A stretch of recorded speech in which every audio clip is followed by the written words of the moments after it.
नमस्कार। मैं की की कृष्णा मुरारी कोर टास्क 11 के लिए ये वीडियो बना रहा हूँ। इस वीडियो में मैं अपने दोस्त को एक स्टोरी सुनाऊंगा। तो प्रणाम। मैं राजकुमार, इनका मित्र, इनका स्टोरी सुनूंगा।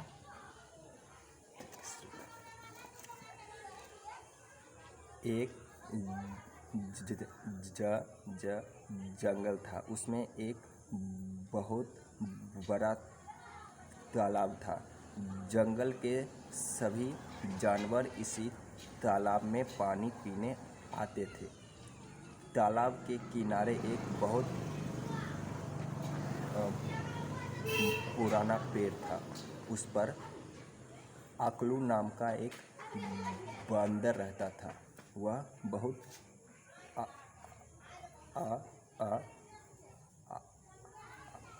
अक्लमंद था, इसलिए सब लोग उसे अकलू नाम से पुकारा करते थे। जंगल के जानवर अक्सर अपने झगड़ों का फैसला कराने अकलू के पास आया करते थे। एक दिन की बात है। दोपहर का समय था।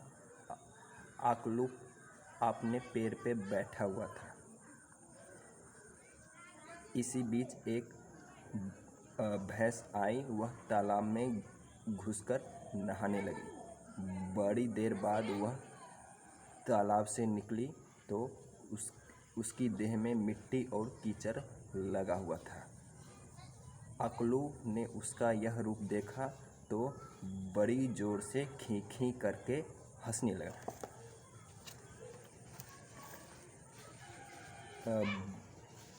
भैंस तो आखिर भैंस ही ठहरी, बिगड़ गई। वह गुस्से में बोली, तुझे शर्म नहीं आती अपने से बड़ों पर हंसते हुए? अकलू और जोर से हंसा और बोला, अरे तो ऐसा भी क्या नहाना कि देह में कीचड़ मिट्टी लगी रहे। इससे अच्छा तो यही था कि तू नहाने ना जाती। तूने तालाब का पानी भी गंदा कर दिया और खुद भी वैसी ही है। जा बारा आया। भैंस ने धमकाया, जरा नीचे आ तो मैं मजा चखा दूं। अरे जा अपना काम कर, अकलू ने ताने से कहा। चली है बड़ी बनने, इतना बड़ा डील तो है, पर अक्ल रत्ती भर भी नहीं पाई। इस बार अकलू और जोर से हंसा और खुशी से इधर उधर 2-3 बार उछला कूदा। भैंस भला अकलू की बात क्यों सहने लगी? उसे ताव आ ही तो गया था। वह लाल पीली होकर बोली, तो फिर आना, इस बात का फैसला हो ही जाए कि कौन बड़ा है, तू या मैं। भैंस और अकलू की गर्मा गर्मी बातें जंगल के अन्य जानवरों के कानों तक पहुंची। उन्होंने तय किया कि किसी न किसी तरह इस झगड़े को निपटाना चाहिए। शाम हुई। जंगल के सभी जानवर तालाब के किनारे इकट्ठे हुए। सबकी राय से यह तय हुआ कि जो इस तालाब के बीच से पार कर जाएगा वह ही बड़ा है। इस प्रतियोगिता के लिए निर्णायक शेर बना और रेफरी गीदड़। जंगल के सभी जानवर यह मज़ेदार तमाशा देखने के लिए उत्सुक थे। वे सब तालाब के उस पार जाकर जम गए। इधर अकलू, भैंस और गीदड़ रह गए। अकलू बहुत परेशान था। उसे तैरना तो आता नहीं था। आखिर इतना बड़ा तालाब कैसे पार किया जाए। जब सारी तैयारी पूरी हो गई तो गीदड़ ने दोनों को सावधान किया।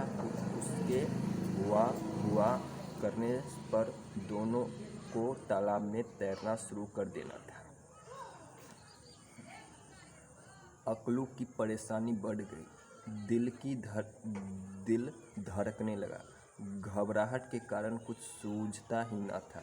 उसे डर था कि कहीं आज वह जंगल के सभी जानवरों के सामने मूर्ख न साबित हो जाए। अचानक से गीदड़ ने हुआ की पुकार लगाई। भैंस तैयार खड़ी थी, वह तालाब में पिल पड़ी। अब अकलू ने थोड़ी हिम्मत बांधी और अकल लगाई। अचानक से एक तरकीब समझ में आई। अकलू खुशी से उछल पड़ा। उसने इस डाली से उस डाली 2-4 छलांग लगाई और तालाब की तरफ झुकी हुई डाली पर जा पहुंचा।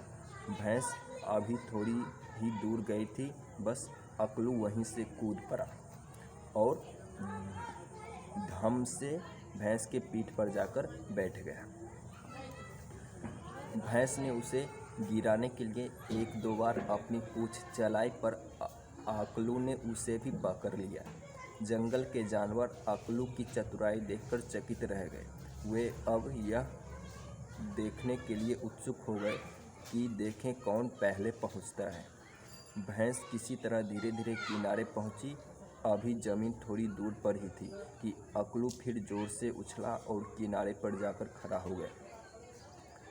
सारे जानवर अकलू की अक्लमंदी और जीत पर खुशी से चिल्ला उठे। इधर भैंस बेचारी धीरे धीरे पानी से बाहर निकली। तभी शेर ने फैसला सुनाया कि अकलू बड़ा है, भैंस नहीं। और उस दिन से लोग कहने लगे कि आखिर अक्ल बड़ी या भैंस। धन्यवाद।